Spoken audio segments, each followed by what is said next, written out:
You didn't count down in French, you fuck. Well, I forgot the French already. And it seemed to confuse... 10 seconds later.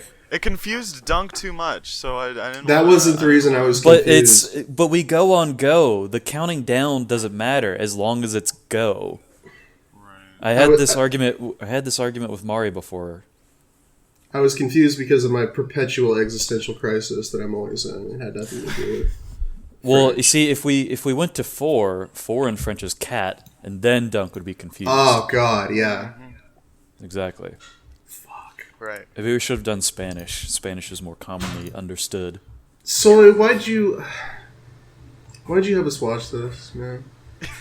This movie that clearly It's the almost, recobbled cut is kind of good. Like, y'all wanted to... What was that? Clearly the good version is kind of good. Because, like, a lot of the trippy visuals are really fucking cool. Yeah. And Well, yes, that is the idea. But then you had us watch the vaguely shitty know- one where they were just trying to cash in on Aladdin really quick. And Yeah, get Well, out. I mean, know, like, the y'all- story of the original Thief and Y'all wanted me to Cobbler. pick a shitty film. Did we? I guess we did. You specifically asked me to. God, And irony I is suppose- bad.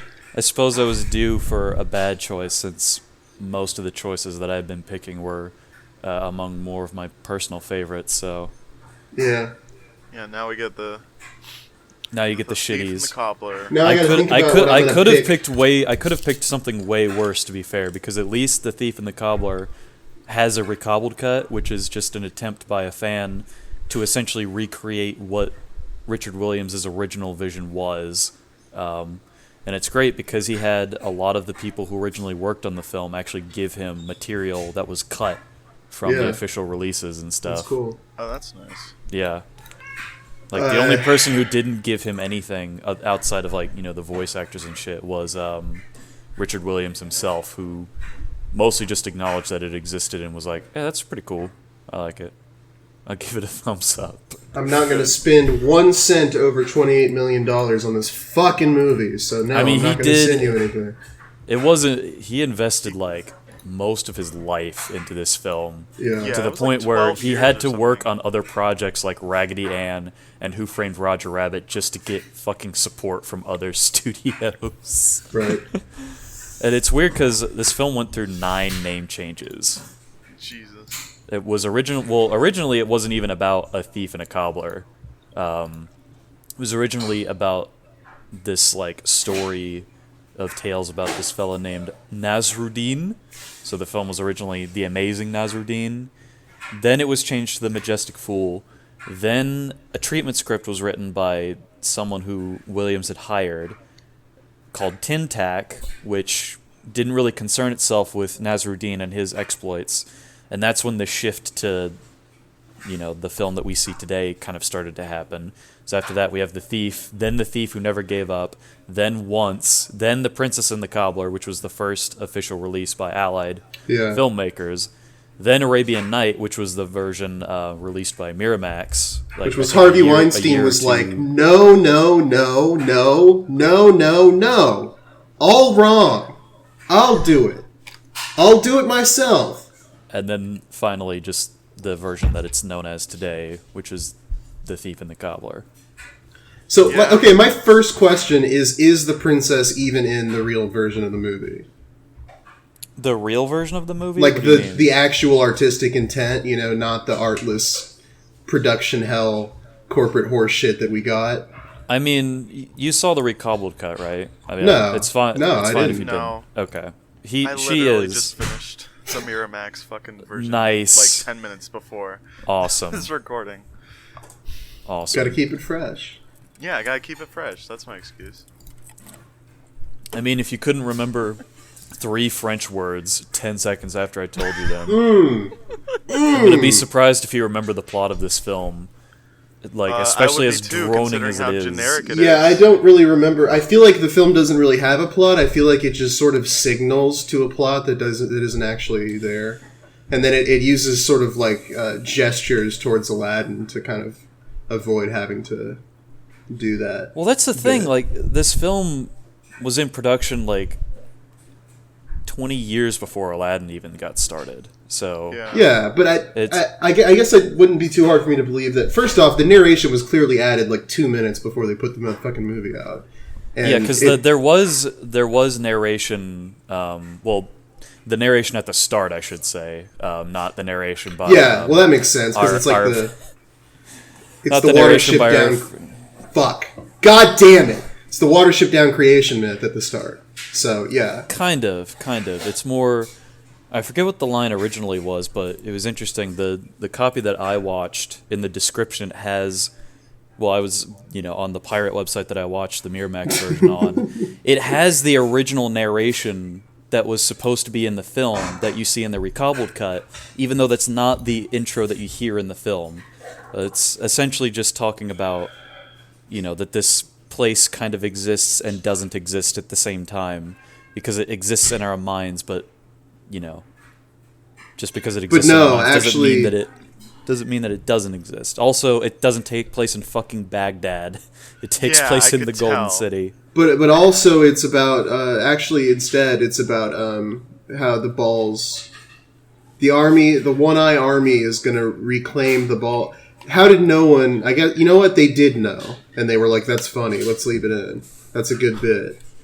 This movie has nothing else going for it. Let's leave in the One-Eyed Army trying to reclaim the golden balls from atop the phallic tower of Baghdad. That'll be a good bit. That the world which we see is an outward and visible dream of an inward and invisible reality. That's the line I was trying to remember. Mm-hmm. But yes, one of the the difference between the Allied filmmakers version and the Miramax version is primarily just more terrible things about it. Because the Allied filmmakers version was 93, and that's the one that added most of the bad things in the film. I think including mostly just cutting out a lot of things, I should say, rather than including. Because the Miramax version was the one that included more things that it needed. Primarily Matthew Broderick's fucking narration. Are you gonna leave? Are you gonna leave your loud breathing into the mic in the cut? Because you are gonna edit it. So. Did I mean to? I didn't realize my. Well, you know what? I'll leave that creative choice up to you if you want to leave that loud breathing. Yeah, no, it's gonna stay in. I think. But, I'm like that dude from Hey Arnold. The first thing I thought was, oh, they got Sora, they got Haley Joel Osment to do this, and then I realized it was 1993, and he was like a child. You're smart. So, all the way up until the friggin' end of the credits, I thought, oh, they had a Haley Joel Osment do it, because it sounded like Sora in Kingdom Hearts. It sounded nothing like Sora in Kingdom Hearts. Deep freeze! See ya! Okay, have you ever seen a film, have you seen Ferris Bueller's Day Out, or have you seen the 1998 Godzilla movie? No. Ferris Bueller's Day Out, is that a hybrid of Ferris Bueller's Day Off and Baby's Day Out? Yes, and the sequel, Godzilla, is where Ferris Bueller goes to New York, but there's actually a giant lizard monster. You just made that movie a lot fucking better. I wish that was the plot. It would still have the line, "That's a lot of fish," though. It's to be fair. That's the one good redeeming quality it has currently. Yeah, the Miramax version just added. It was kind of just like, the Allied filmmakers version was just like a pile of diarrhea. The Miramax version was just the sprinkling of piss on the already bad diarrhea. 'Cause that's where they changed the Golden City to Baghdad. They cut out a lot of, not a lot, but they cut out some more scenes. And of course, Matthew Broderick's fucking talking and narration, as well as Jonathan Winters playing the thief and his narration. Which is just the worst shit. It's probably a character that never talked in the original. It's so obvious. Yeah, not even. Jesus Christ. And the thing where he's referencing movies and shit from the last 10 years. He's referencing. Oh no, Shining. that was clearly going back to what you were saying, ripping off Aladdin. That was clearly a pointed reference to Aladdin. That's which for sure. Is obnoxious because Aladdin gets away with it because it's the genie, who's an all-powerful dimension-crossing genie. It's not just a fucking dude who stinks all the time, who's just always stinky. It doesn't make any goddamn sense. Oh, stinky. Yeah, that's the Still theme. relevant. It's Pretty relevant much. to me It's- because and, like- that meme lives on in my heart forever. That's good. I appreciate that you're doing that. Even even the original title, Thief and the Cobbler, I don't know. The Thief and the Cobbler never really interact at all, except for the beginning. So, Yeah, Well, I this- think the that's story- what makes. Well, I think that's what makes it interesting, is because you have this story that concerns these two characters, but they're at very different sides of it, and they don't interact that much outside of the beginning and the ending. Well, I'm sure if Yeah. we'd watched the good version of the movie, we'd be inclined to agree Which with I that. fortunately have, so I can provide commentary on it. It Yeah, the good version also has a lot of uncut, like animated sequences that were mostly just like line art. But the really impressive thing about them was that it was all hand drawn at 24 frames a second, yeah, Oh, those wow. backgrounds which basically ridiculous. doubles the amount of effort for a normal animated film, which usually goes at about 12 frames a second. Yeah. Holy shit. Yeah, the fucking psychedelic world, which Yeah, is that not... chase Yeah, scene. the MC Escher fucking palace. Which, like, I mean, I've never seen that part of Baghdad, but I'd like to go sometime. I mean, that's the yeah. thing. That's the thing about like Arabian architecture, is that it's very well. Ever since like the founding of Islam, one of the core tenets is that you're not allowed to depict Allah or like Muhammad or any of the holy figures. So how they kind of get around that is they, at the same time they were discovering like their versions of mathematics and science. So what they would usually do is they would create representations of their deity and of Muhammad through like geometric shapes and calligraphy and stuff like that. That's why a lot of Arabian architecture is very, very intricate and very geometrical Jesus in the way that it Christ, incorporates shapes dude. and such. And That is... stuff. Do you have any idea how much fucking cooler that is than our, like, religious-inspired art bullshit where we just draw the fucking dudes? We're just like, hey, let's just paint the fucking dudes hanging out. That's so lame. Have you Man, seen I that- used to think the Muslim thing, if you can't draw God, I'm like, why not? That's stupid. But now I think it's genius because it gave them better fucking art than we had. So it's Oh, like, yeah, it's- actually, it's fucking sick. keep doing it. Don't draw. You're right. You're yeah, totally that right. way you don't have to argue about whether Jesus is black or not. I mean, it'd be like if if there was a religion that was like, hey, if you're gonna make an alien thing, don't show the alien in the first half hour of the thing. It's like, wouldn't that be infringing on freedom of speech? And it's like, well, yeah, but it makes sure that you don't have the fucking alien in the first 30 minutes of the alien thing, which is good. So it's fine. Who fucking cares? If I remember correctly, I could be wrong here, but I think the reason why they say that is just because it's kind of like by attempting to depict him, it's like an insult, Yeah, which makes, you I mean, can't- it does make sense to me. It's just that I don't really believe in the religion, so I don't really care.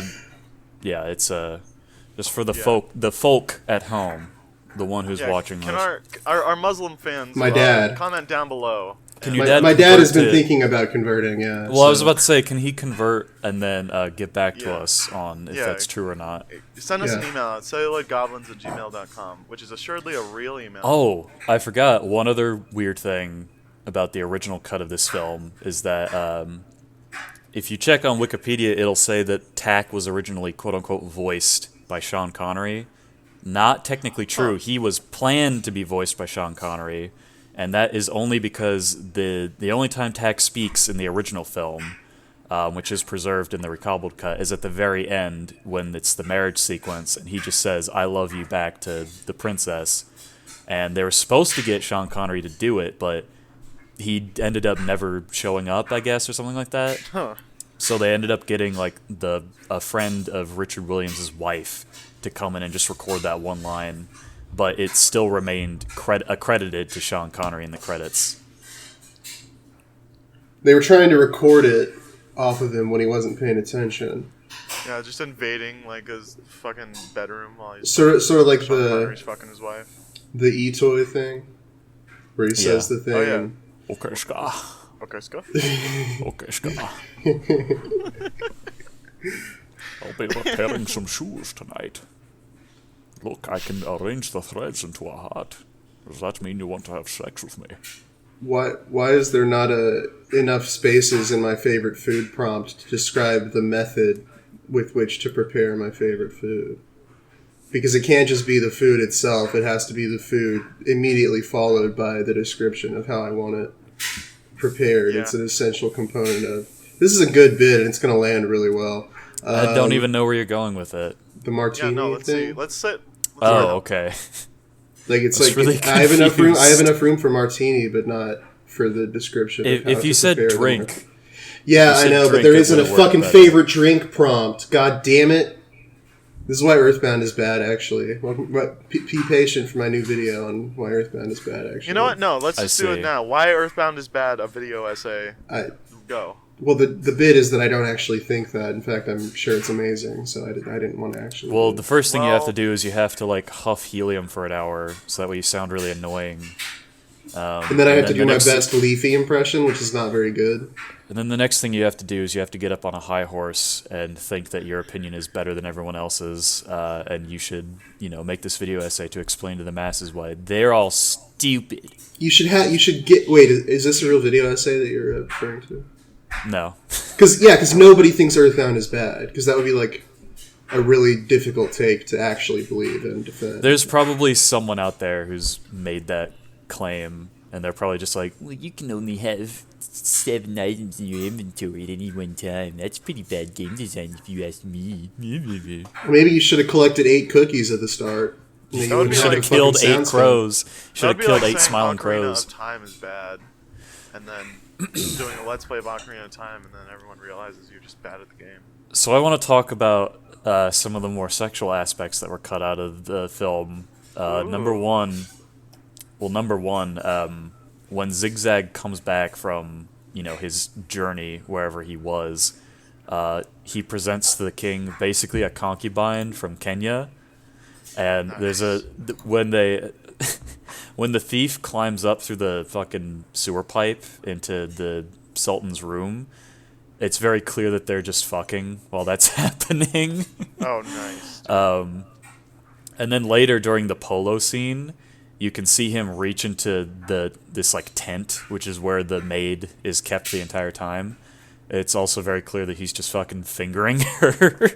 Sweet. And they just say like, "Oh no, you can't have that. Little kids can't see that." Yeah. It's really good. Also, you can still see it in the Miramax and United Films versions, but One Eye's Throne is just a collection of like thick orcs Yeah, I noticed that. It was just a that he bunch just orders into various shapes of whatever he needs. So it's just like table, and they'll stick their asses up in the air, and he'll just lay a map on it, or he'll say throne, and they'll make a throne, or bed, etc., etc. And they're like, no, the kids won't like that. It pisses me off so much that this movie doesn't have a plot, because it just has scenes that signal towards a plot, and then they pretend that, yep, we established it, now we can move on to the next thing. It doesn't... And, oh my god, no one can sing on key. Jesus Christ. Jesus fucking Christ. Could you tell that the musical sequences were not a part of the original? Oh.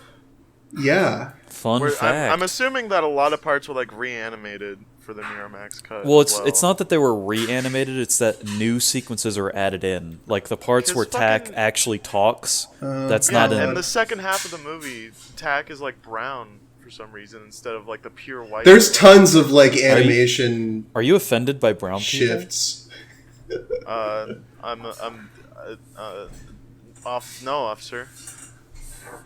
It's Well, a cop that is not only not racist, but is also against racism. All right, come on. Well, it's a brown cop. He's left in the oven a little too long. Well, yeah, but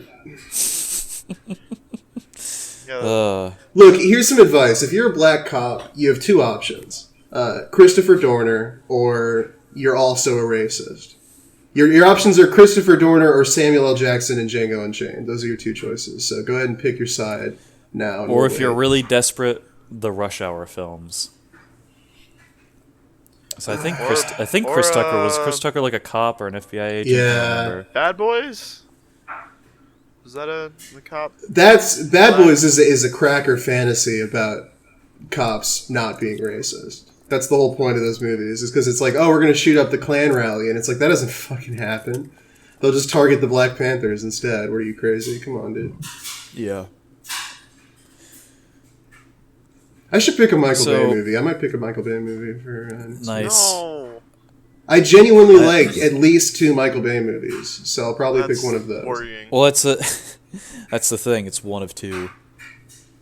What else? What else is there to talk about? Well, I mean, the problems. Like, I'll admit, the film itself, as like a story, admittedly, isn't even that great in the original version. It's just more of I think it's more of an exercise in visual storytelling than. Well, like, yeah, but if you didn't have the obnoxious narration constantly referring to character developments and things that aren't really occurring, then it won't be nearly as noticeable. And also, if I'm actually able to get engaged in the visuals without having to listen to Matthew Broderick's whinging, manslaughtering voice every couple of seconds, like... Or the thief's fucking constant anachronism. Which is about 20 million times worse, actually, now that I think about it. So, I mean, yeah, those are the things getting in the way. But, like, I love most of the visuals, especially I loved the part near the beginning where the tile sort of looks like it's like falling off the front of the screen. Like, it's switching to verticality or something, like you're on the edge of a cube. But the characters just walk along it like it's fine. They don't even fucking acknowledge it. Yeah. It's playing with perspective. Yeah, Tack and the Thief in particular, I believe their designs were actually also based on silent film stars as well as their mannerisms. I think Charlie Chaplin was the main source, if I remember. But the fucking princess, the reason I asked that question at the beginning is because it seems like the princess was just thrown in like Aladdin. Because she looks all Disney. She looks like 50 times more Disney than anyone else in the movie. Now, the character designs, I believe... Like, I mean, this stretches back to when the film was, like, before it was even called The Thief and the Cobbler. Like, a lot of the designs were sort of Disney-esque because Richard Williams consulted a lot of Disney animators when working on this project, particularly a lot of, like, the 9 old men of Disney, like Mitt Kahl in particular. Yeah. So, if you read it on Wikipedia, it'll say it's, like, kind of a fusion of UPA... which was like a division of Warner Brothers Animation, and Disney. And that's because, like, not only did they provide, like, consulting, but also they, like, trained Williams and his team in order to, like, create these sequences. Yeah. So you can really, you definitely can see it, but I don't think it's necessarily wholly without credit. It doesn't seem that misplaced, at least in terms of the design. I think the princess as a character in the story is very ham-fisted. Yeah, okay. Especially in the Miramax version. Yeah, but in where she's in love with him much after less so. She's been in love with him after he tells her his name. And she's like, "Oh my god, I can't stop thinking about I'm going to sing a song about how I can't stop thinking about him." Wow. Am I feeling love, or is it just I want to jerk off to his pale white face? Yeah. Is it love or infatuation? That is the question. Will you stick around after you nut? His tack smile. I like how he has no mouth. He doesn't... He has no power of juju at any point in the entire fucking movie. Well, it's spelled differently. It's T-A-C-K, not T-A-K. Because it's like a thumbtack, you see. Yeah. Well, there goes my entire theory that I was going to use for the second half of the episode. I mean, Princess Yum Yum, those could be, what were they called? I can't believe her name is Princess Yum Yum. Yeah, that's the stupidest shit. And you don't see her, like, they should at least show us her pussy if they're going to call her that. See what the fuss is about. Yum Yum sauce. There's a cut that there's a, in the recobbled cut, you almost get it. You see, like, her in the bath. There's some, like, unfinished animation of her just, like, using the back scratchers. Also, they cut out a really good sequence with the thief where after he steals 2, like, gilded back scratchers, he gets captured at one point later in the film, and they do the like Middle Eastern thing of, oh, you steal something, we're gonna cut off your hands. Yeah. So he uses the back scratchers as replacements for his hands. That's cool. And then they chop him off, and he's like, "All right, I'm going. I'll forgive. Yeah, I won't steal again. It's fine." But then he wouldn't be able to go to Disney World, so I guess they had to cut it out. Yeah, Jesus Christ, that man. That in the worst thing in the movie by far. I don't know if y'all actually watched the credits of the Miramax version, but in the credits you can actually see some of that footage that went unused throughout the film that would be reincorporated in the recobbled cut. No, I got the fuck out of there as soon as the credits went. I don't blame you. The friggin' thing was like 12 minutes long, the credits. I didn't realize. Well, yeah, I mean, the because it was whole going movie- at 24 frames. The whole movie was the longest 70 minutes I've ever fucking sat through anything. It was just Yeah, like... no. And it was certainly the longest 70 minutes for Richard Williams, too. I'm sure. Since God. that 70 minutes was extended out to like 30 years. Poor guy. I feel like he must feel like one of the guys who worked on the cool Duke Nukem Forever from like 2001, and then he plays the Randy Pitchford one when it comes out, and it's like, oh, yeah. Except that like just 8 like- times worse because he was actually putting. Well, more it of would be his like life. that if that guy from the 2001 Duke Nukem was on that project for the entirety of the time. and like was for the all mastermind. shifts, Yeah. and then was shifted down because, in order to get funding for the film, he had to get the Allied filmmakers like guy. I forget what his name was, but he basically just said, "Well, we gotta cut all these scenes out because we need to add in more relevant things to the plot, and there's a lot of these other things that are just sort of redundant." Oh my god, that fucking line where it's like, "Who needs a genie?" Yeah. So I forgot about that. I was. Oh, fuck. yeah, so there's a lot of the similarities and dissimilarities between Aladdin and this. And I read in the comments, I don't know if it's true, but apparently the early like fucking Aladdin apparently stole some of the early like drawings or art of this when it was first Aladdin being stole made. them. He snuck into the building and he stole the drawings. Yeah, he That's fine. snuck into the animation building. That's fine. If it was actually the original version of the movie, they would have still been substantially different artistic but, ideas, and they wouldn't have had that much fucking crossover at all because Harvey Weinstein was like, "Oh, what makes money?" I don't know what voice that is. You're almost a Vincent Price. You're a Zigzag. Ew. Yeah. Yeah. But I really liked Greatest filmmaker of all the earth. I really liked how the Zigzag guy moves with zigzag feet. Yeah, that's That's that cool. his feet are cool. That was I was before the gonna- narration had made me like fucking nauseous completely. It had just Like, only he partially had done that. recorded all his lines like 20 years before the film was Oh, released. God. Like he was recording from like 67 to 73, I think. But to finish my shit, what I was gonna say was the YouTube comment. It said that not only did the animators of Aladdin like steal some stuff from the early version of this, the fucking production of it went on so long that it stole elements of Aladdin for the fucking movie. Was Well, that yeah. commentary the Final nostalgia Miramax. critic? Because I mean, I find it hard to believe that they would steal. I mean, I guess maybe for the Miramax version, but I don't think it would necessarily steal "quote unquote" animation, unless it was an act of industrial espionage. Yeah, I like, think he's literally referring. steal it. I think he's literally just talking about like inspiration, which is like, well, yeah, no, of course. Okay, literally. But they're like, but Miramax is a subsidiary of Disney, so like, yeah, of course. Like this isn't. Yeah. It literally just says Aladdin copied early draws of this, and then this copied Aladdin. Wow, that's that sure way sounds like a different than fucking peer-reviewed academic journal you're citing there, pal. Yeah, And no, I also, know. I mean, that's not a difficult thing to ascertain, I would say, because number one, this film, ever since like its near inception, has been very closely associated with some of the higher, like most important Disney animators, like of that entire studio's existence, aka the 9 old men of Disney. And B, I mean, yeah, you can look at Tack's design and you can see a lot of similarities between him and Aladdin. It's just that Aladdin is brown and was made to be more like Tom Cruise. And whereas, can actually sing on key and has better bits in songs. Mm-hmm.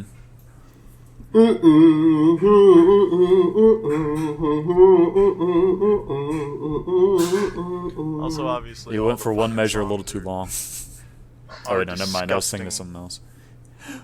One jump ahead of the bread line. One swing ahead of the sword. Is that Vincent Price doing a... Yeah. Yeah, is that Jafar singing the fucking song? No, that's Vincent Jafar Price. is more like this.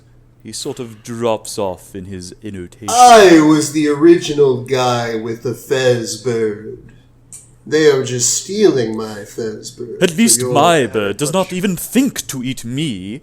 His bill is much too small. I'm still one of the weakest bosses in Kingdom Hearts. Imagine if Vincent Price was a boss. Like, he Yes. wasn't playing a character, it's just Vincent Price. He just... the only non-Disney Gimmick. world It's is... just a gimmick Well, it's of actually Vincent House on Price. the House on the Haunted Hill.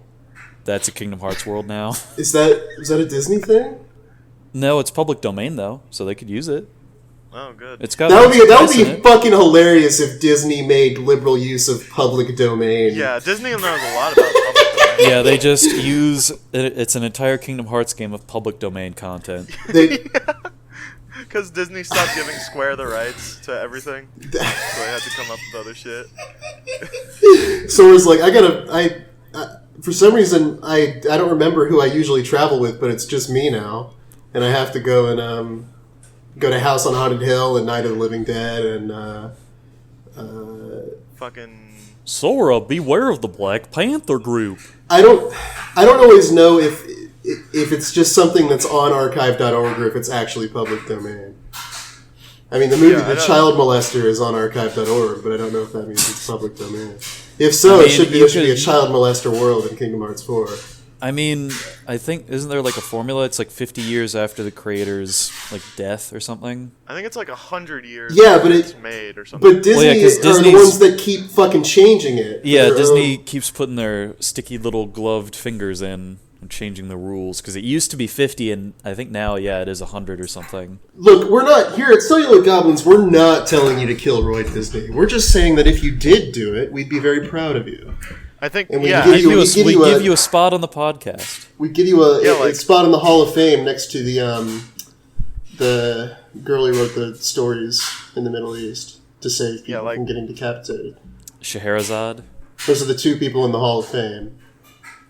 and I'm like, it's Yeah. like, I'm not saying that I'm gonna bomb Disney headquarters. But, like, I think it would be really cool if someone bombed. It would be really cool if headquarters. some non-specified person at some non-specified time that it would not be encouraged by us in any sort of legally accountable way were to do that, and then I would appreciate that from an abstract perspective. That's all I'm saying, officer. Pretty sure. You know what I should have watched as well is that there's actually a documentary about this film's creation called The Persistence of Vision. It came out in like 2012, back when Richard Williams was still alive, I think, and they sat him down alongside like a bunch of other people who were still alive at the time, because a surprising amount of people did not live to see the final cut of the film. Yeah. Is it surprising when it's been in fucking production that long? I guess not, but I mean there were a lot of like older people working on that project, so I guess at the end of the day, yeah, I Fucking guess it's not boomers. too surprising. Eat shit, boomers. Lol. Well, I mean, they're older than boomers. I know that They're was like, the- eat shit, silent generation. yeah. You I mean, had to to be live fair, through the Depression and World War II. Fuck you. I mean, to be fair, that would probably be accurate to the way we use boomer, which is not really generational, but just as a placeholder for someone who's out of touch more than anything. But then again, how are they out of touch? They're not. They're working on a movie that would have been awesome if it had actually come out. Yeah. I looked up the fucking budget box office discrepancy, by the way, and that's brutal. That's rough. What are the 28 numbers, mil Chief? to 690,000 or something like that. That's pretty fucking bad.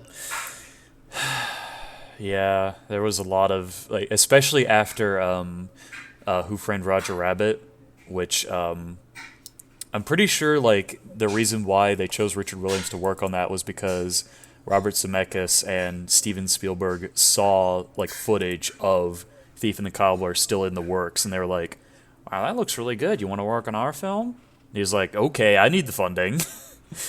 You want to work on our film?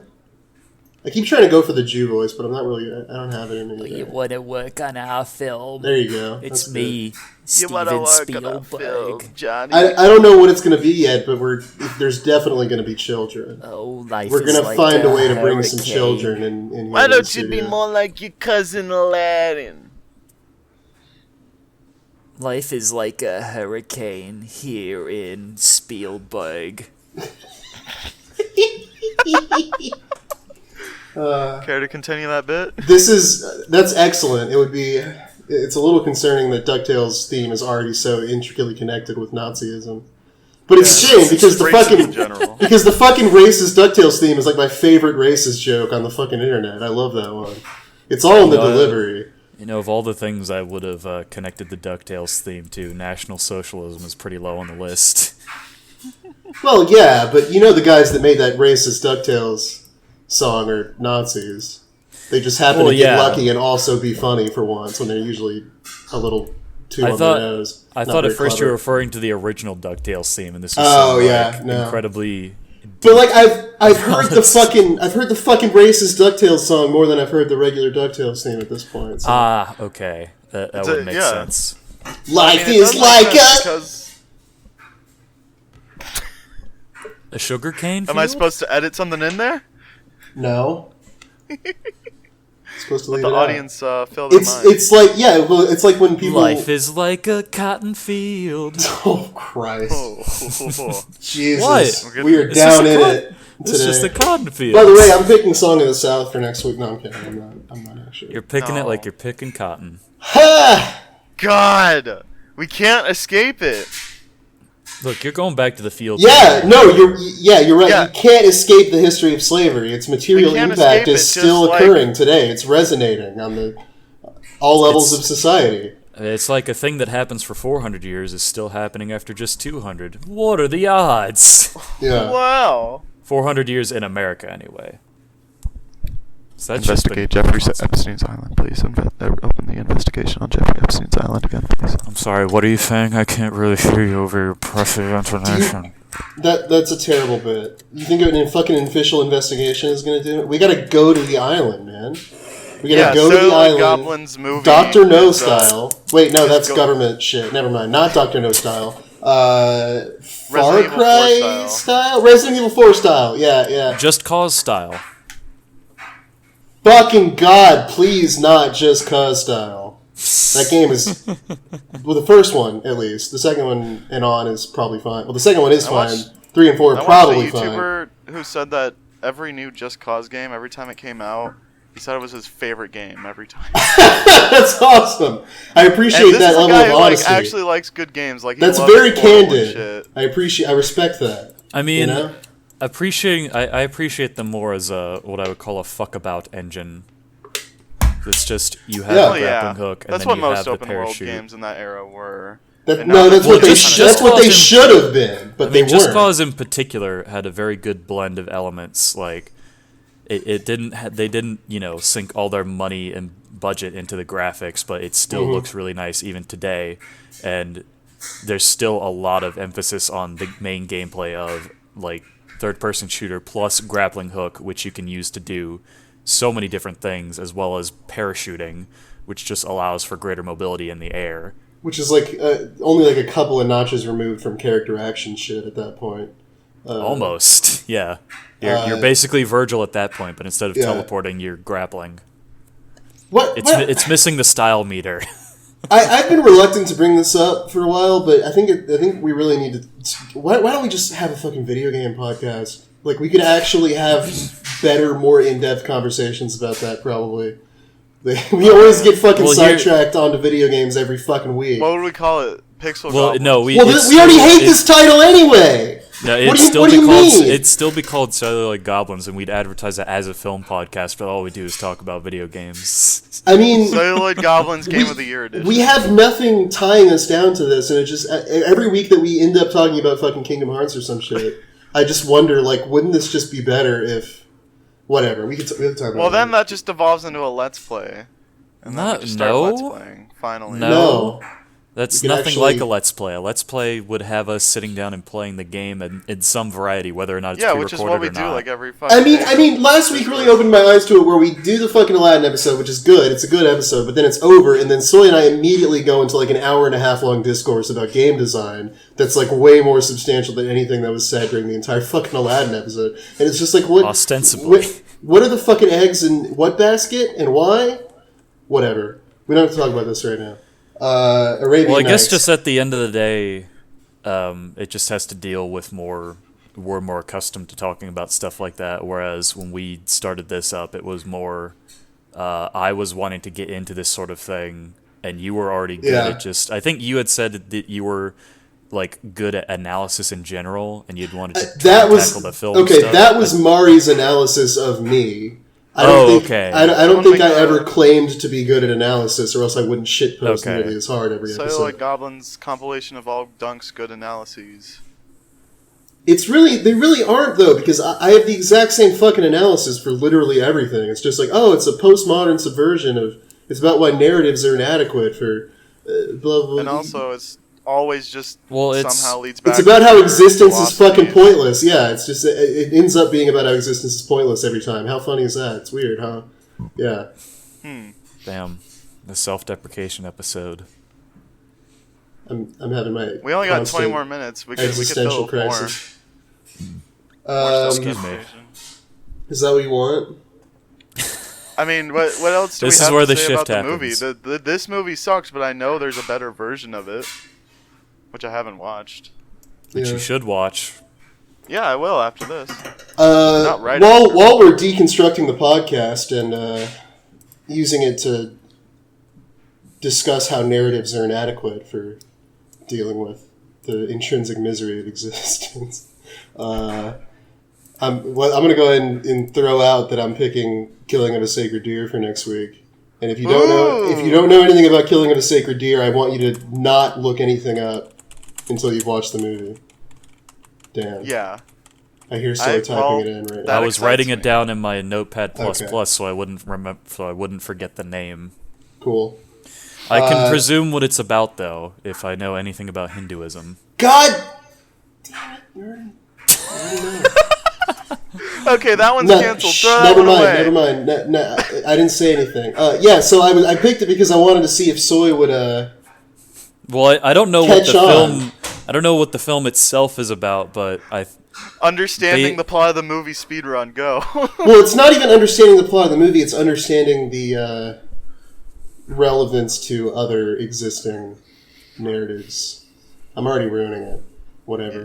But Soy already knows it anyway, so it doesn't fucking matter. Clearly, well, I don't know specifically what it's referring to. I can take a guess, but if I had to take what my meme guess would be, it'd be at the ending of The Lion, the Witch, and the Wardrobe. It's when the children are 100 years older than they are, and they head back to the lamppost, and they find the white stag, which if they catch, it will grant them a wish if they rub its antlers like a genie's lamp.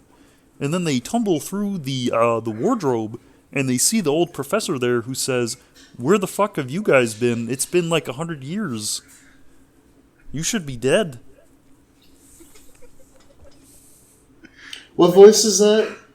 I was channeling Kermit, but it kind of got off the rails at the start. But it was just a generic, like, nerd. Yeah. Would you have preferred if I had done something like this? Go away, I'm far too clever for me to be talking to you. That's Jordan Peterson. That's your best Jordan Peterson yet. Well, I mean, if it was crying, it would be your best Jordan Peterson yeah. I still haven't listened to what Jordan Peterson sounds like, so this is just, a lovely moment of synchronicity. I'm telling you, our periods, man. Our menstrual cycles. One and the same. Yep.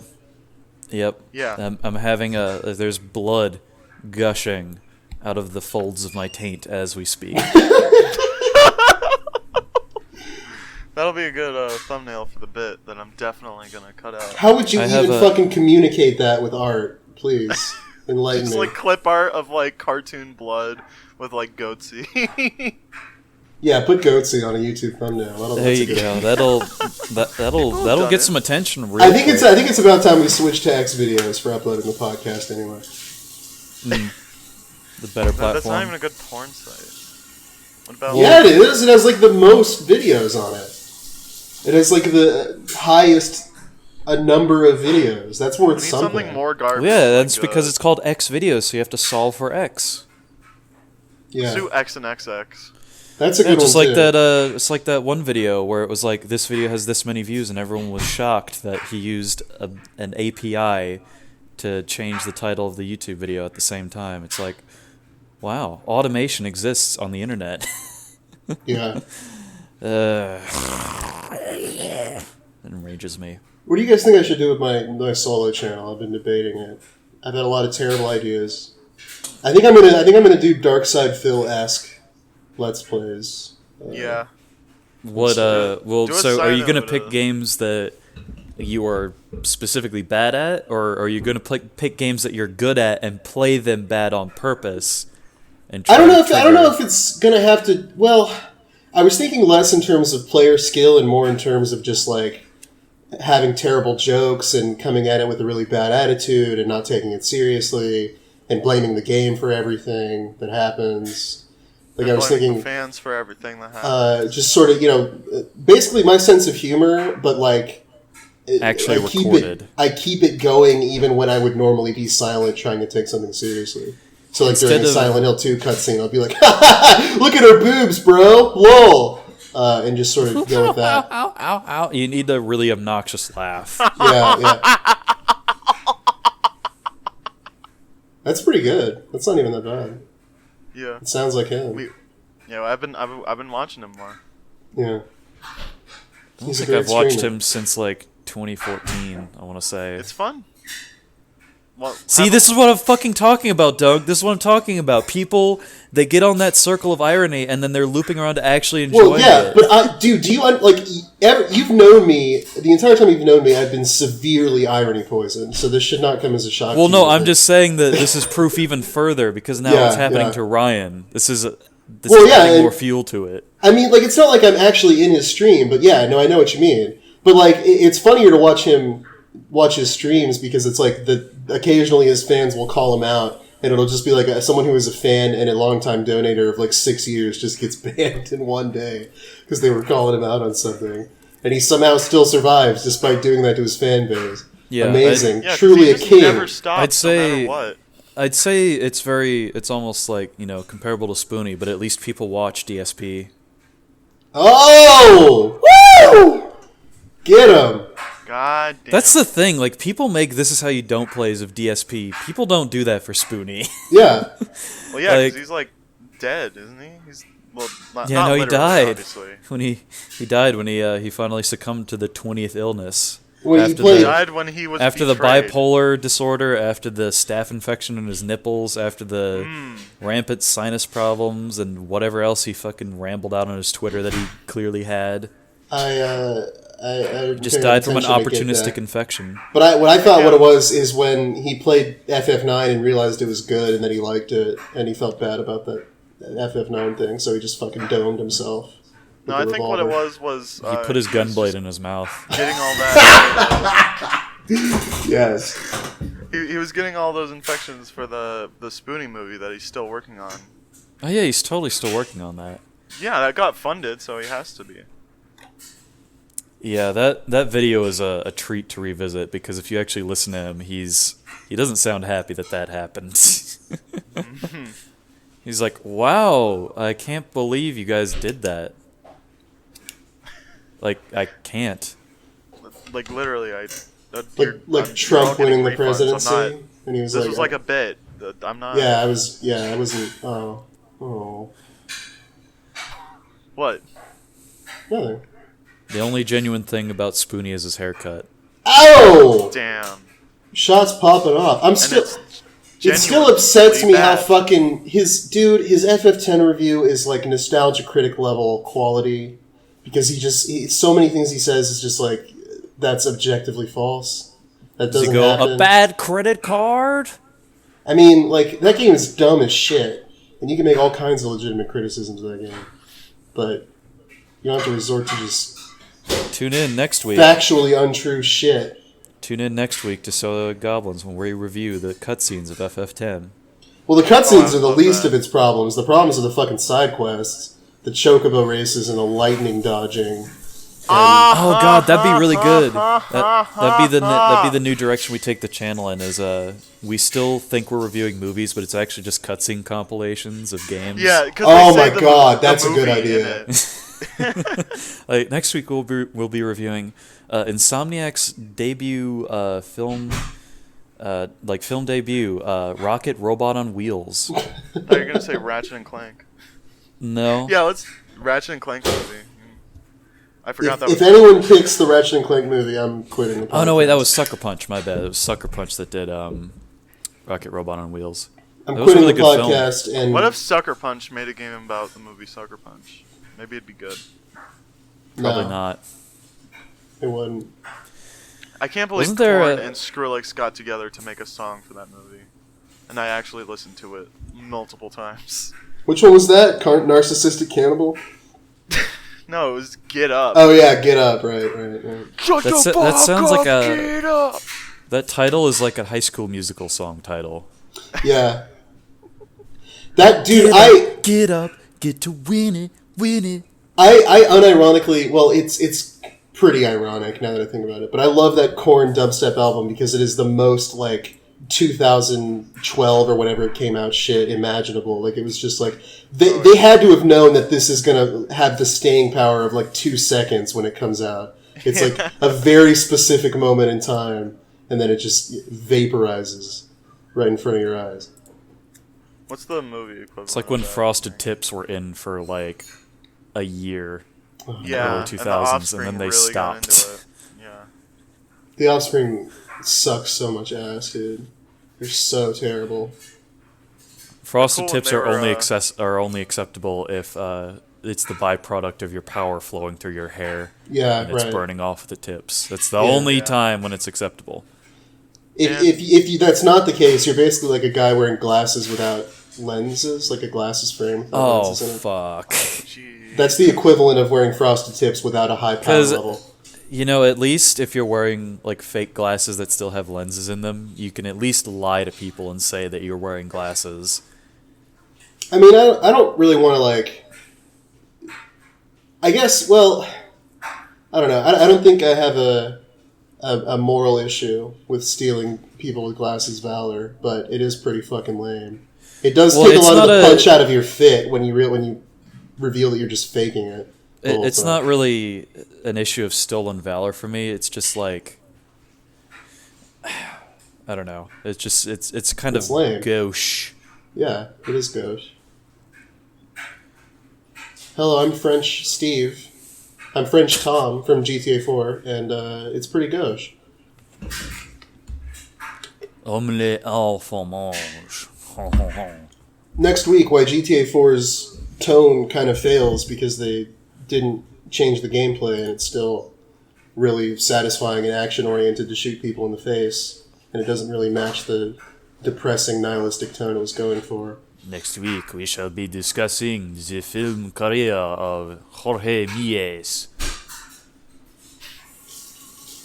And Far Cry 2 is better at mechanically expressing the depressing tone of the game. Next week on Celluloid Goblins, why Far Cry 2 fucking rocks and kicks ass, and anyone who says it's one of the worst in the series is a stupid idiot. If we were gonna do a video game podcast, I think one of my favorite formats of that is the Continue Cast, which was basically they would have 2 episodes a month. The first episode would be at the start of the month, and they talk about a game before playing it, and then the second episode would be at the end of the month after they had played it, discussing what they felt about it and comparing it to the first episode. Let's steal it. Let's steal that format. I've never watched Continue, so I can reasonably steal that. Yeah. We stole Sardonicast to start the podcast. We might as well steal something else to fundamentally train for what. By the way, Sardonicast fucking sucks. They're a terrible podcast. Like I haven't watched those it, guys so I I can't disagree. say. I But, think some of their parts is so much worse. I think it's good. I like it. so what do you not like about it, in particular? Just like I feel like those guys just it's just not fun to listen to them talk about movies. It's way better when they're just individually talking about why they like movies instead of like arguing with each other about it. I don't even feel like they argue with each other that much. Like they calmly discuss their opinions, and they're eloquent about their opinions because that's what they do by themselves. Yeah, and it's better when they're by themselves.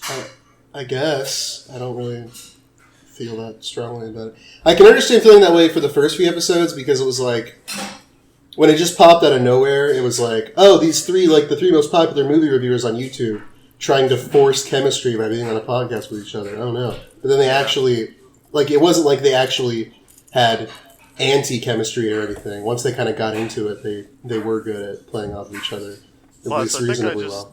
I mean, they had worked together before, at least. So that at least helps as well. Yeah. Ralph the Movie Maker is the best out of those three. Oh, absolutely. There's no debating that. I hate everything. YMS is a close second, and I Everything is a bottom. I ate third. everything.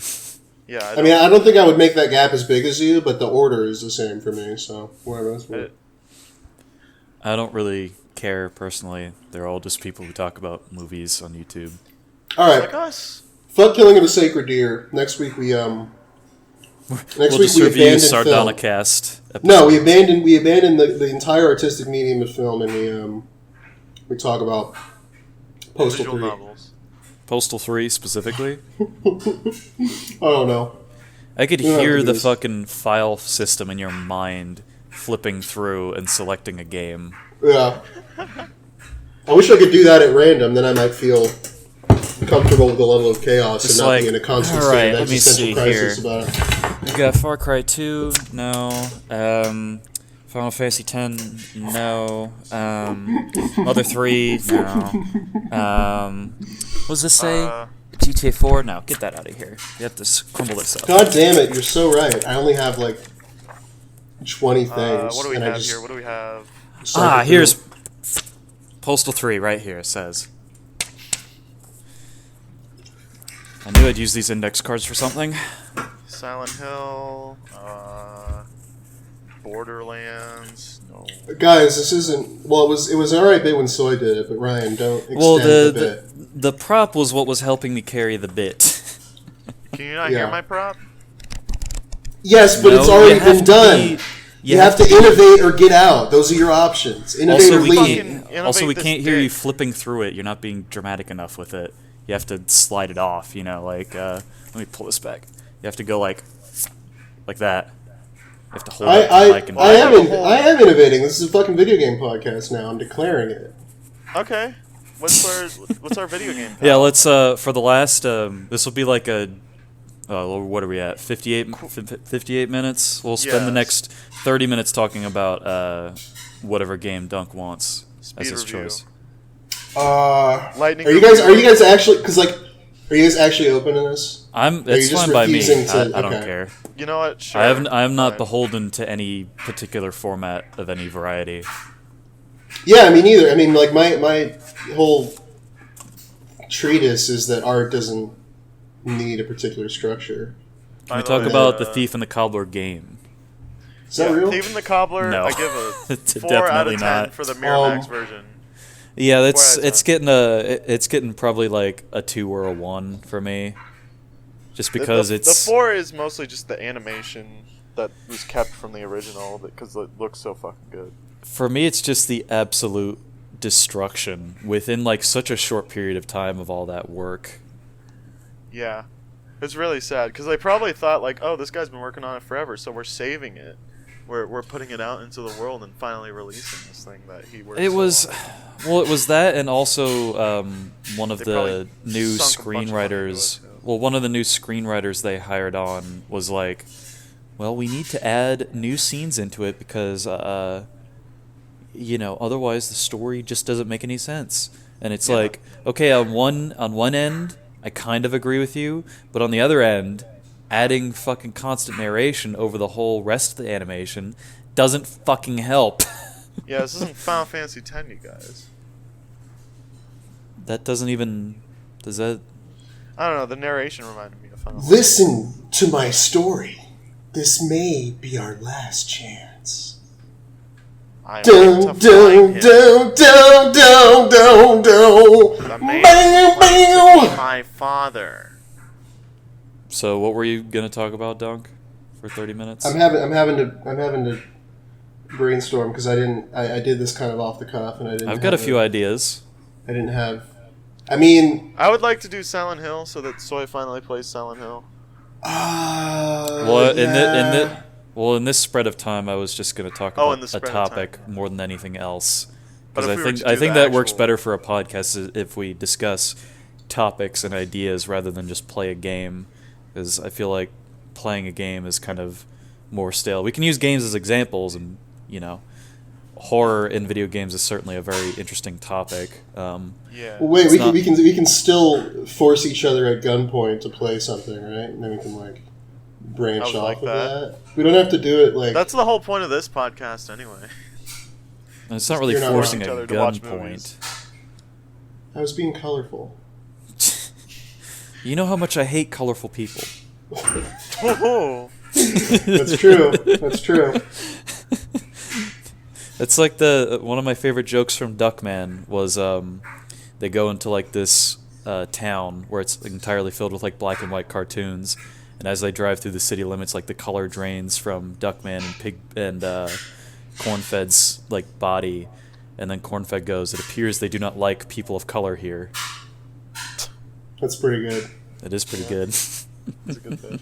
No, so is a point though, because if we actually just have everyone play Silent Hill 2 and then just talk about it, that's really basic plebeian shit that anyone could do with the podcast.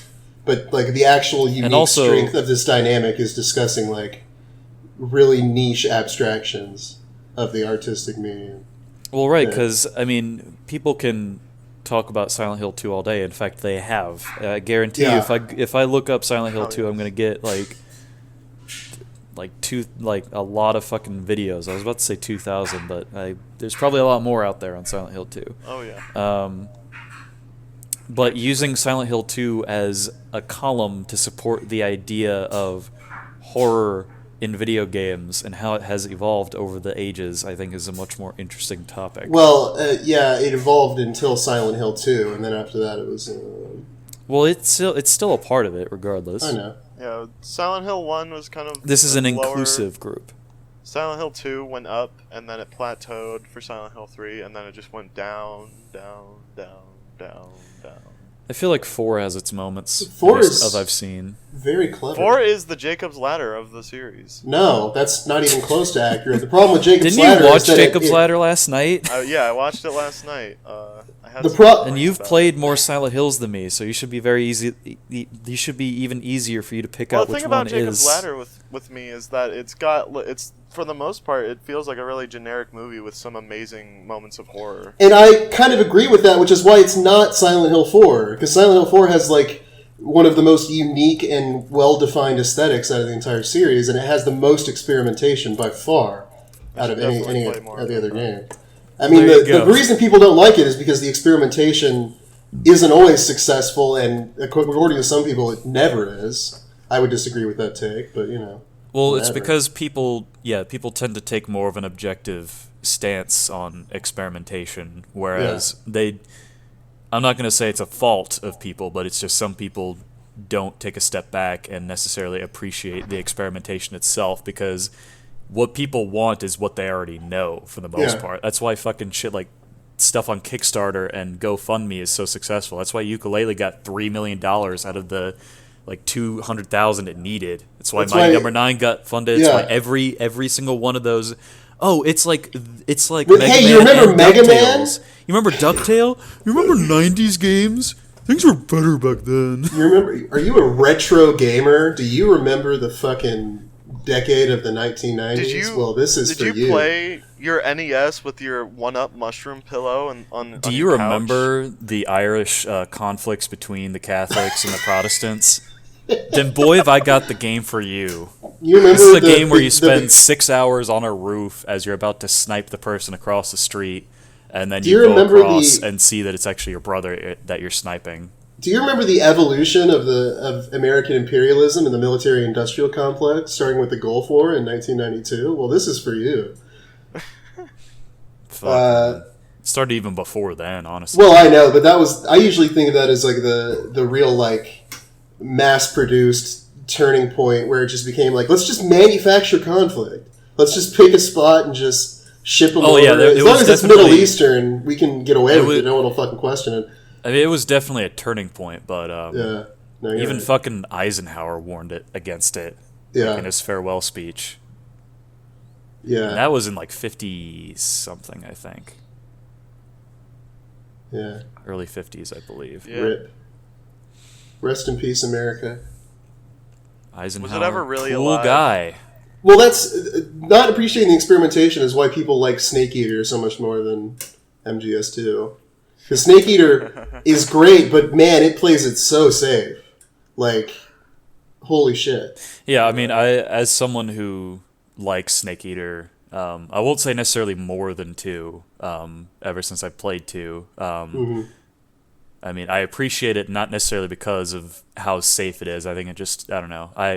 It also has to do with I'm looking at it with rose-tinted glasses, which I feel like a lot of people also have that. Sure, and that's another thing is I never actually fucking played a Metal Gear game until like my 20s, so that probably doesn't help.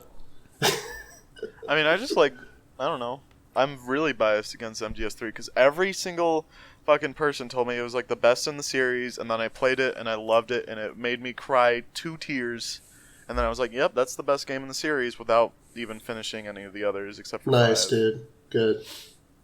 Believe 5 is the best hype. gameplay of the series. 5 is like the best gameplay of any fucking thing ever.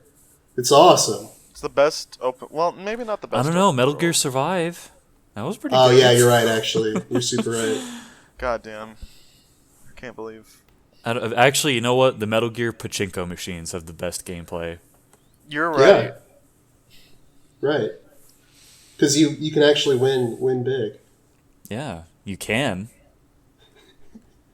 I bet if you keep playing, you totally will. Yeah, you have to get the 3 card. You have to get you have to land in the cardboard box hole like 3 times.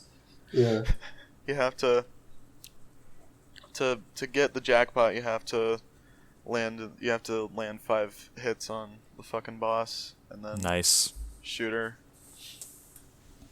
The Silent Hill 4 is really fucking clever, actually. It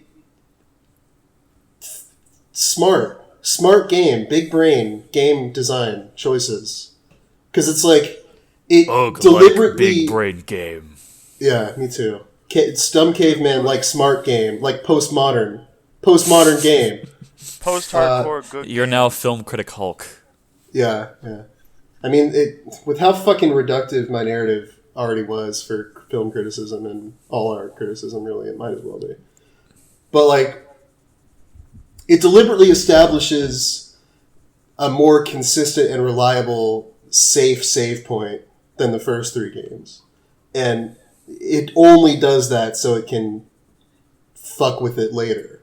Like, if they had done the regular Silent Hill 1 through 3 save system, deconstructing the safety of the save room wouldn't be nearly as effective because they aren't as safe in Silent Hill 1 through 3. It's just like a fucking square on a wall that you can save at, and then you get back into the shit.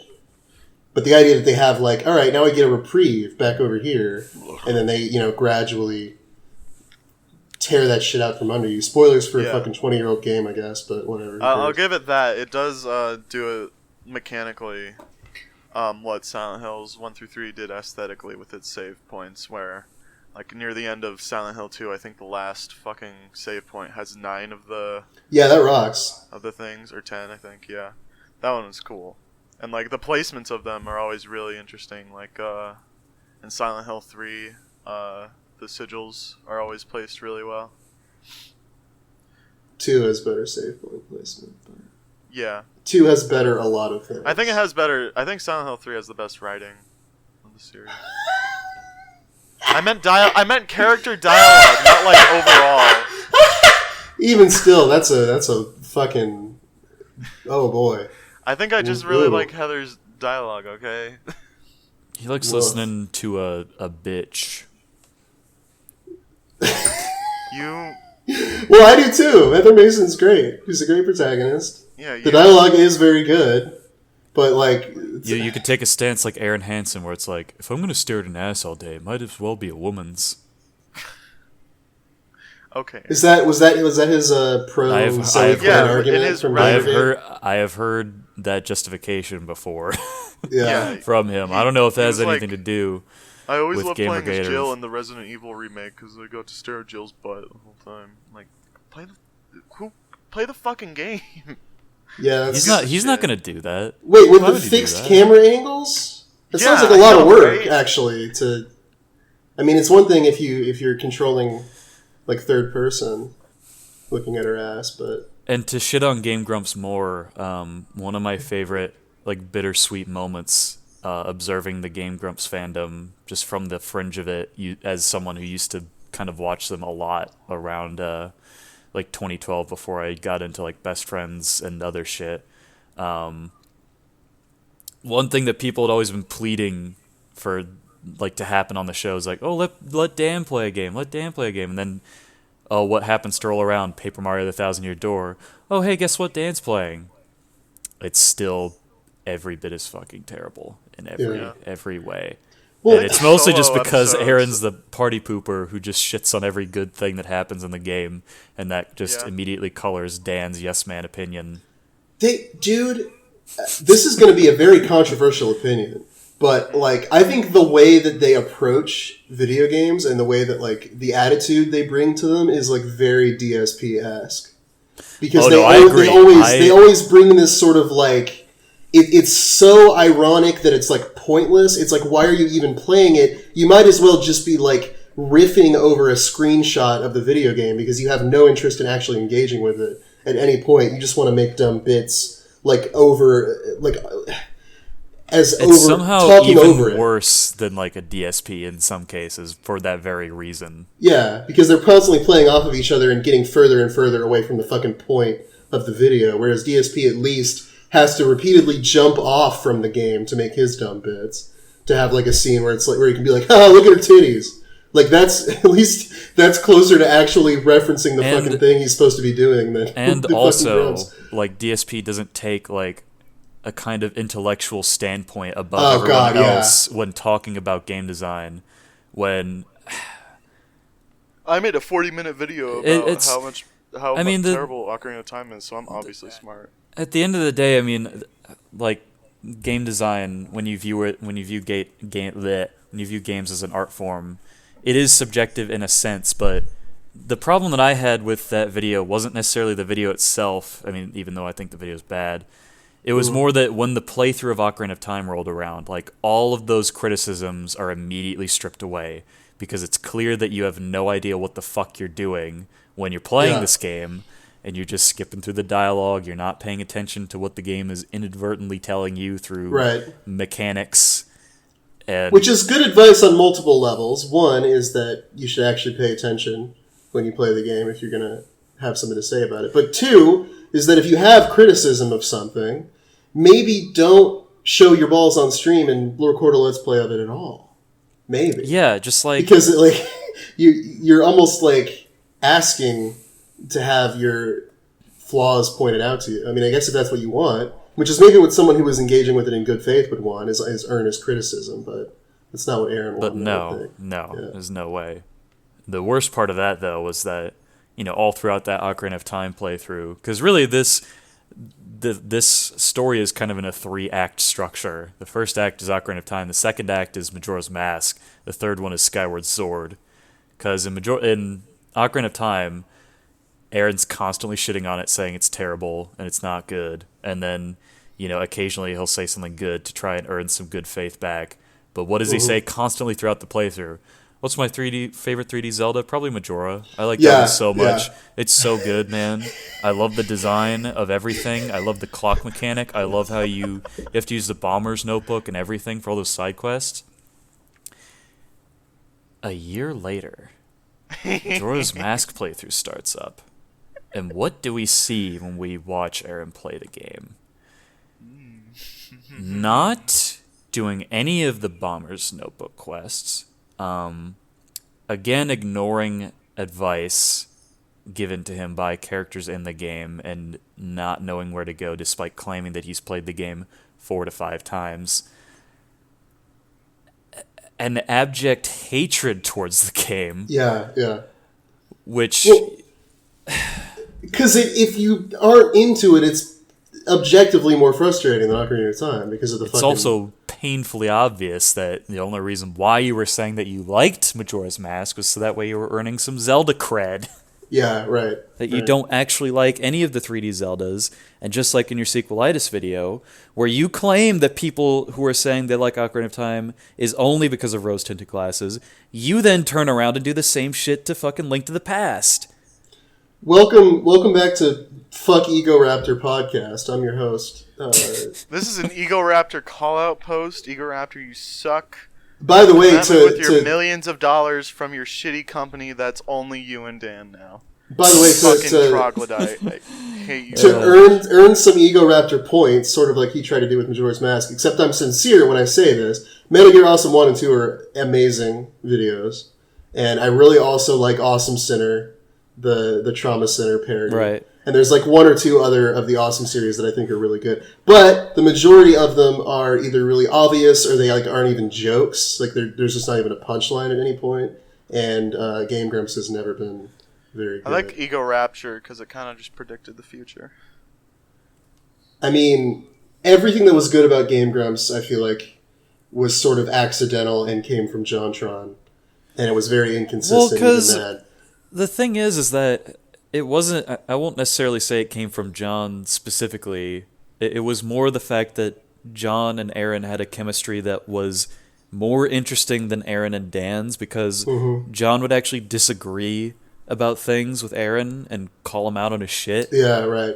Whereas Dan, who is someone who has existed on the fringe of like video games as like an idea for so long... and now is getting his toes wet. Well, he was getting his toes wet in like 2013, but I mean, is still, playing games, but his opinion will forever be colored through the shit-colored lens of Aaron Hansen. Yeah. He's just ready to go along with whatever he says. And those disagreements came in like the best fucking moments of the game, like when they were playing that Nickelodeon fucking game.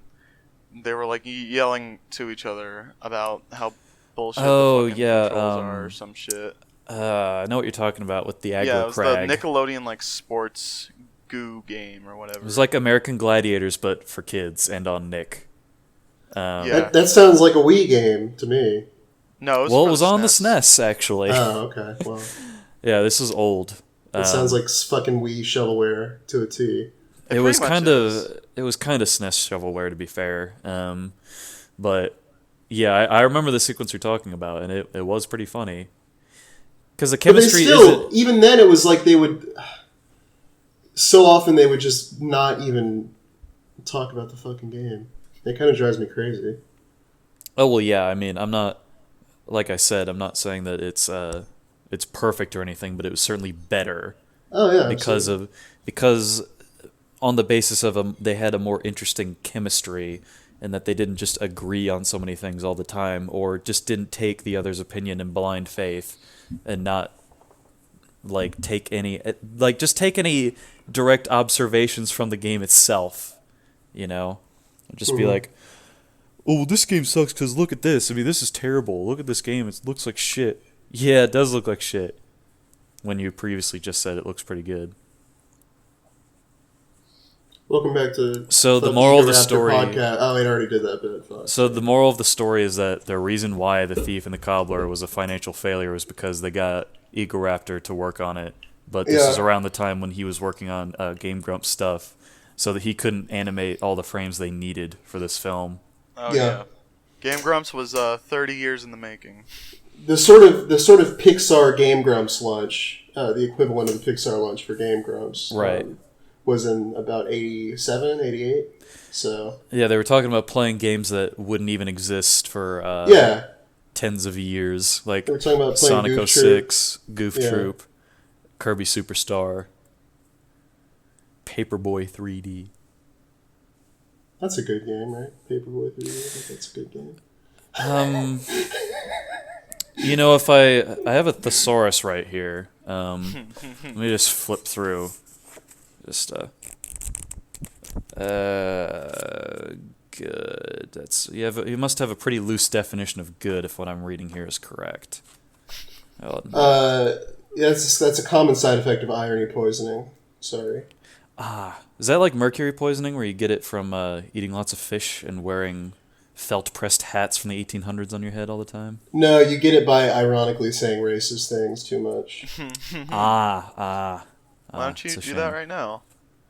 See, I don't suffer from that because I'm actually racist. Which is like Finally. doing the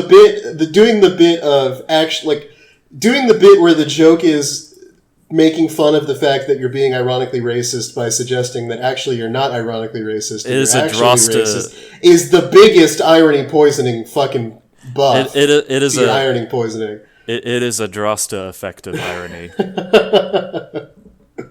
It is a fractal of irony. Yeah. One singular image that, no matter how far you zoom in, will constantly repeat itself in a forever-ending or never-ending algorithmic sequence. I'm gonna deliberately design the most obnoxious JRPG mechanic ever, where if you take enough damage from a single hit, the enemy gets another attack. Oh, so Cthulhu saves the world, basically. Oh, okay, well, there's a mechanic like... Well, I think there are actually enemies that do that, but there's a really irritating mechanic where every turn the enemies get 10% more damage to their attacks. yeah, right. So like that, but then also if they do damage above a certain threshold, they just get an extra attack, which means that at a certain point you'll never get a turn. Pretty much. You just stop getting turns at all, and I think that would be a fun game to play. And then also, if you use Cthulhu's signature skill of like Insanity Strike is supposed to make them like more susceptible to damage, but it also increases their damage at the same time. So it's like, what the fuck? That's what Insanity does. Yeah. PCP, you know? Yeah, that's what Rasputin was all about. Wait, no, that makes you less susceptible to damage and more powerful. My cat doesn't like PCP. Yeah, the cat wants to end the podcast. Stop projecting your desires onto my cat. Yeah, no, I could see a bright light emanate from the northwest. I wonder what that's all about. The only reason I want to cut the podcast short is so I don't have such huge wave files. God damn it, now I actually feel bad for you. Well, he's going to have that extra stick of RAM come in by May, so it'll be fine. That's not going to help. The true fucking reasoning for wasting money on Ryan's bitch ass comes to light. It blooms and blossoms in the desert sun. Pretty much. A cacti of reason. When they fucking in Arabian Nights, when they said it was a kingdom of reason, I was like, run by Ben Shapiro in my head. Ben Shapiro's running it. Yep. And he's just spending his whole day trying to revoke rights for trans people. Did you guys see that thing where like Hungary's like, perfect, the coronavirus. Now we can finally destroy the trans people. Like they're like using the opportunity of the coronavirus to like undo gender recognition for. It's just like, wow, dude. That sounds. They really were fucking waiting in the bushes for that one. They were just like, come on, just give me a fucking shot. I'm ready to do it. Okay, you know what you should do is maybe just like the producers behind like Toddlers and Tiaras. Maybe take the opportunity to use the coronavirus on them. Yeah, that'd be a good idea. Which is bad from a moral and aesthetic standpoint because it's just also a bad show. Mm-hmm. So multi-layered, virtuous motivations. We'll be doing it in the name of Shirley Temple. Yeah. Next week, Shirley Temple compilation. No, it's next week is I don't even know anymore. I was gonna say killing a sacred deer, but I mean, I think let's continue the movie podcast and do a video game podcast at the same time. No, we haven't had a hard enough time filling this fucking shit. Weren't you talking about your workload earlier and how there's a lot of shit? Let's do this. Let's do this for now. We will do Killing of a Sacred Deer, but we'll designate like the second half of the podcast to talk about at randomly determined video game thing. At randomly determined intervals, we will start immediately talking about video game related stuff with no provocation. Yeah, but like let's just say that's part of the podcast, and so then instead of us going off track, it's like, nope, that was that's on track. That's on track. If you read the abstract on our website, then you'd actually know that. So it's instead of fixing the problems, we're just changing the sort of definition of the experiment so that the problems aren't relevant. Yeah, and you know I'm not going to change anything about the thumbnail or anything to suggest that we're going to talk about video games. Yeah, no, just don't even mention it in the fucking title of the episode. It's for dedicated fans only. They're the only ones that get only the ones that get that the video game segment of the podcast.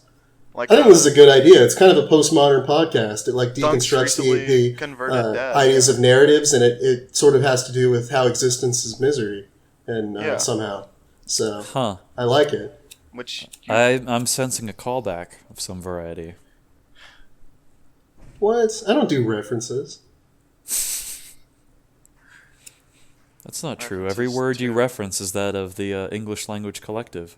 Fuck, you're right. I need to make my own language. Exactly. You need to be like that one I need to make my own language with no Latin influence or poisoning. Fuck. I think his name was like Dan Olsen or something.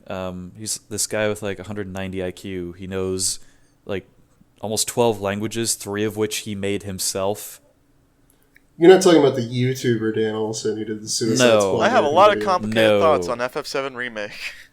Thank you, Dan Olsen. I don't even know who that guy is. Is he? I have a lot of really simple thoughts on FF7 Remake, and mostly it's that SFM is in a very good spot. You didn't need to remake that game. You're not going to trick me into playing it. I thought it was Kingdom Hearts, but thinly disguised with FF7. It is. And it's hot. That's hot? SFM is going to be in a good fucking spot. That's what I'm saying. Yeah, in a month, we're going to get some of the best SFM porn of all time. Yeah, I thought you were referring to something else when you're saying SFM. Something Final Fantasy related. Filmmaker. Yeah, that's what that means. Soy is the anti-horny member of the podcast. He sort of he absorbs and sandbags the horniness to be intellectual while we just fuck around with our. He's abandoned the pleasures of the flesh. Yeah. Podcast. So are you NoFap? Are you the NoFap intellectual extraordinary? No, I don't want to be associated with those cretins. Fair enough. I respect that. It's not that I'm NoFap. I just don't really care. Can't imagine. I can't imagine having such a clear vision, such a clear like intellectual. Well, the thing is, I guess I'm more. I think the term is demisexual. I think if I was to use the Tumblr term, which is like I only really care about having sex with people that I'm actually emotionally involved with. Interesting. Because that provides a basis of the physical relationship, and it makes it not inherently meaningless. I don't know what that means. Emotional attachment. What is that? I don't know. You'll have to tell us about it sometime. You have to tell us about how you take your Silent Hill 2 disc out of the case sometimes and put it in your bed and caress it slowly as you fall asleep. Nice. His mom's dead, dude. What the fuck? No, I heard her in the background. That's not true. It's his cat. That's dude. His cat's his mom. What? One of my greatest bits as a kid was I was friends with this kid whose mom was dead, and I would do your mom jokes to him. And well, how would he react to them? Yeah, negatively, and I would keep doing them. Why did he hang out with you? You're an asshole. See, I'm imagining a scenario where it's like they cremated her and put her ashes into an urn, and then you go over to their house, and then it's just like, hey, do you want to see my new like smoke trick I picked up? And then your friend's like, oh, sure. And then you just knock over the vase and don't say anything. That would be a good bit for sure. Yeah, absolutely. Just go jerk off into their ash jar. have all your cum in the See, ass. if I was in that scenario and you did that to my mom, I'd be like, well, she already went through menopause, so I don't really know what you're trying to do. If you're trying to have a kid or not. It's already been dried up, man. You're not gonna accomplish anything. Look, cremation is great because honestly, if you think you're important enough to take up that much space that a grave plot has, you're a fucking idiot. You're an egomaniacal fucking idiot. I mean, well, you're just like, yeah, no, just keep my fucking skeleton taking up like an entire person length of space. Okay, well here's the caskets. Well, here's what you should do. Okay, you can go cremation, or you can donate your body to be put into what do they call it, an osterium or something. It's those underground catacombs that are literally walled with bones. Oh yeah, that'd be pretty sick. That's way better because that's like the most practical. Because then you're just using your bodies to form the shell of the catacombs. Like anybody that like is like, oh, I'm not going to donate my body to science. I don't want that. You should kill yourself if you actually feel that way. You're going to be dead, you dumb fucking asshole. Like, how goddamn stupid can you possibly be? Be like, well, I don't want my body being used as a sex toy. You're going to be fucking dead, you stupid piece of shit. It has more use as a sex toy than you ever did at any point in your goddamn life. Shut up. Welcome back to Dunk Defends Necrophilia podcast. Killing of the Sacred Deer next week. Maybe. And stop. Stop.